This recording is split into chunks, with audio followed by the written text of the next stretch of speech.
नमस्कार, मी पंजाब डक. आज आहे 12 मे 2025. मी म्हटलं होतं ना आपल्या महाराष्ट्रामध्ये 12 तारखेला पाऊस सुरू होईल. तर महाराष्ट्रामध्ये आपल्या सगळीकडे पाऊस सुरू झाला आणि रात्रीच्याला तर खूप पडणार आहे.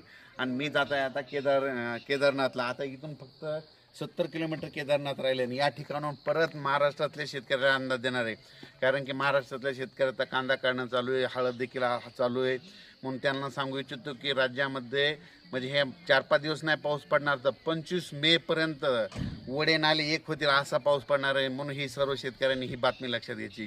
कारण की राज्यात ही खूप अवकाळी पाऊस असणार आहे. ऊसावाल्यासाठी खूप आनंदाची बातमी, ज्यांना पाणी कमी पडते त्यांनासाठी आनंदाची बातमी, आणि जी मुके जनावर आहेत त्यांच्यासाठी खूप आनंदाची बातमी. कारण की हा पाऊस म्हणजे खूप चांगला पडणार आहे. बीड जिल्हा, सोलापूर जिल्हा, लातूर जिल्हा, परभणी जिल्हा, जालना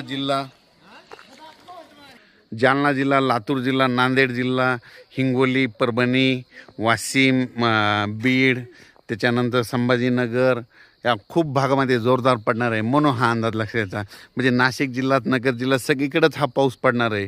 म्हणजे अकोला, अमरावती, वर्धा या भागापर्यंत सगळीकडे पाऊस पडणार आहे. म्हणून हा अंदाज लक्षात घ्यायचा.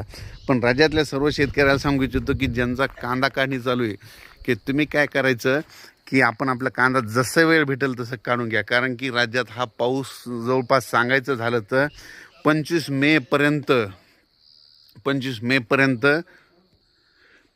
पर्यंत सगळीकडे खूप असा पाऊस पडणार आहे. म्हणून हा अंदाज लक्षात येतात.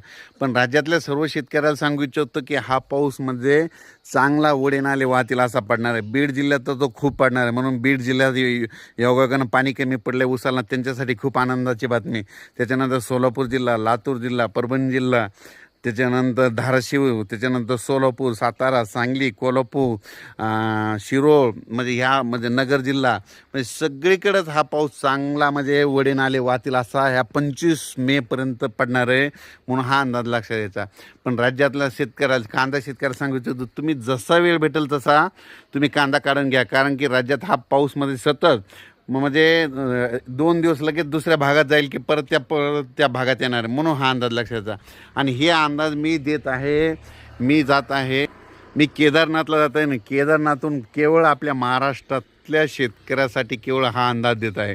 आणि राज्यातल्या सर्व शेतकऱ्याला सांगू इच्छितो की ज्यांचा आता बऱ्याच विदर्भामध्ये देखील बऱ्याच शेतकऱ्यांचा मूग देखील आलेला आहे. रिसोर्ट भागामध्ये मूग पेरलेला आहे. त्यांना सांगू इच्छितो तुम्ही काय करा, उन्हाळी मूग लवकर काढून घ्या. म्हणजे ह्या 1-2 दिवसात जशी वेळ भेटेल तसं काढून घ्या. कारण की राज्यामध्ये खूप असा म्हणजे मान्सूनपूर्व पाऊस पडणार आहे. म्हणून हा अंदाज लक्षात द्यायचा. परत राज्यातल्या सर्व शेतकऱ्याला सांगतो की हा पाऊस सांगायचं झालं तर म्हणजे हे 2-3 दिवस नाही चालणार, तर कंप्लीट 12 मे पासून ते 25 मे पर्यंत दररोज 2-2 दिवस भाग बदलत सगळीकडे पडणार. परत जिल्ह्याचे नाव सांगतो: नांदेड जिल्हा, लातूर जिल्हा, त्याच्यानंतर यवतमाळ, त्याच्यानंतर हिंगोली, वाशिम, अकोला, बुलढाणा, त्याच्यानंतर जालना जिल्हा, जळगाव जिल्हा, धुळे, नंदुरबार, उत्तर महाराष्ट्र, नाशिक, नगर जिल्हा. म्हणजे सांगायचं झालं तर हा पाऊस जवळपास बीड, लातूर, धाराशिव, सातारा, सांगली, कोल्हापूर, नगर सगळीकडेच पडणार आहे. कोकणात देखील खूप पडणार आहे. म्हणून हा अंदाज लक्षात द्यायचा. कारण की हा पाऊस म्हणजे आत्तापर्यंत मेमध्ये इतका मान्सूनपूर्व कधीच पाऊस पडत नाही. पण यावर्षी मेमध्ये जे मान्सूनपूर्व पाऊस पडणार आहे याच्यामध्ये वडे नाले वाहणार आहेत. म्हणून हा अंदाज लक्षात द्यायचा.